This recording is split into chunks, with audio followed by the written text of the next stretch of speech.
As a person who went on a volunteer mission for God, all full of hope and surety that that would be a source of happiness and spiritual peace, spiritual knowledge, learn of God.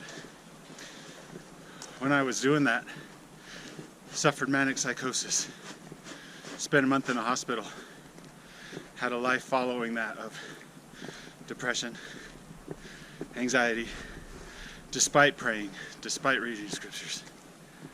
How do I still believe in God?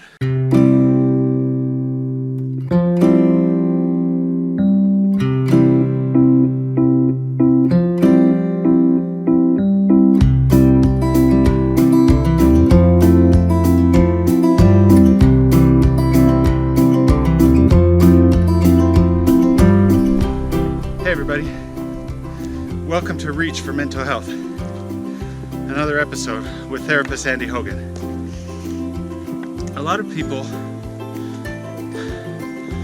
are parts of religions. I'm no exception. My religion teaches that when we do right, when we choose the right, we're supposed to feel good inside. We're supposed to feel that it's right, and know that it's right, and know that God is there. Feel of God's love. As a person with chronic depression, chronic bipolar disorder, chronic anxiety, and as a therapist who works with people who also suffer these things, it's really common to see people lose their faith because these things that are supposed to happen, these spiritual feelings, they don't seem to happen with us. I can be on my knees praying, feel really depressed, feel really negative, feel really down, when I'm supposed to be communicating with a loving Father in heaven. Same thing when I read the scriptures or even attend church meetings. Today I want to share with you some things that I've learned that solve this issue for me, resolve this issue for me. And just want to share them with you. These are things that are very dear to my heart. Other people might say, oh, that's nothing. That's just coincidence. It's very small things. For example, one time I was writing a book, and this was a book that I was making for Chinese tourists who come visit Utah. I was taking pictures of wild animals and scenery shots for this book. And it felt like nobody cared about what I was doing. It felt like nobody cared about this book I was making.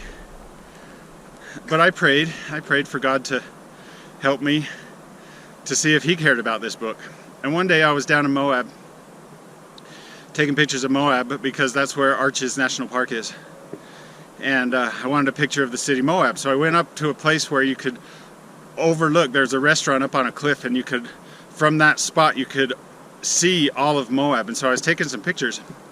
And right then, while I was taking pictures, I looked down by my foot. There was this little lizard. And it came out of the bushes right next to this rock. And it came up on that rock where it was in full view of me, just right at my foot. And it just turned its head and it looked at me. And I thought, well, that's cool.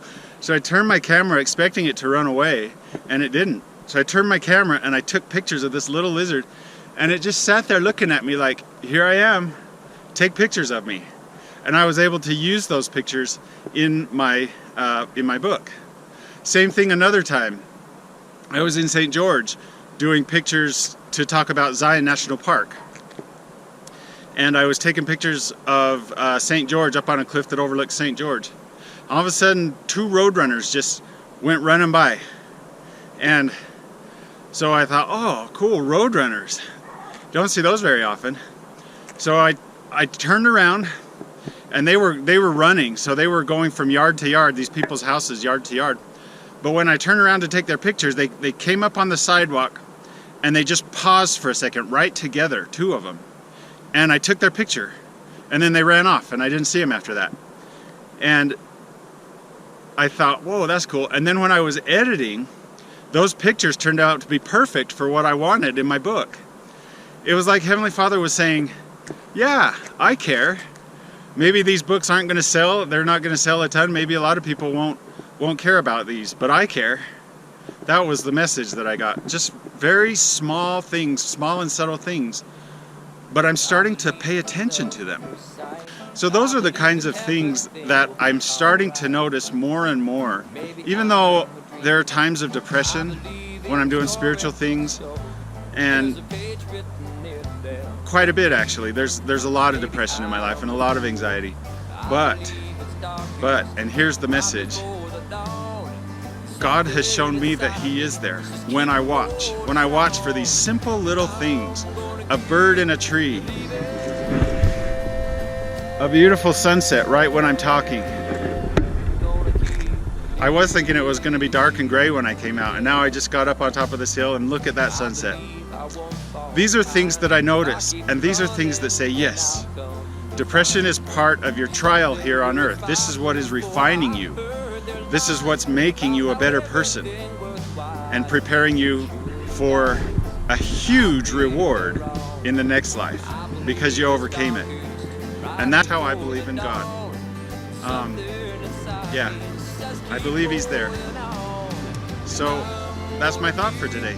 Thanks for walking with me and sharing these thoughts as I'm sharing about some of my spiritual beliefs. Belief in God despite depression, despite bipolar disorder, and despite my anxiety.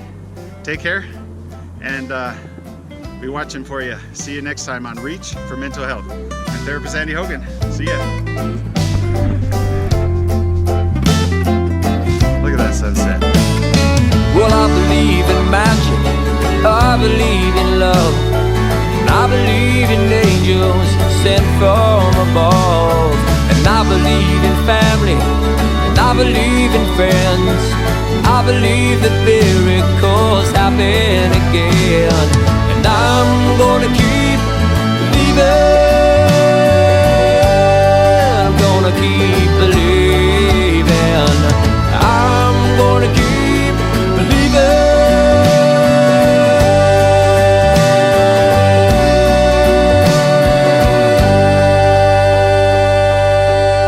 I'm gonna keep believing.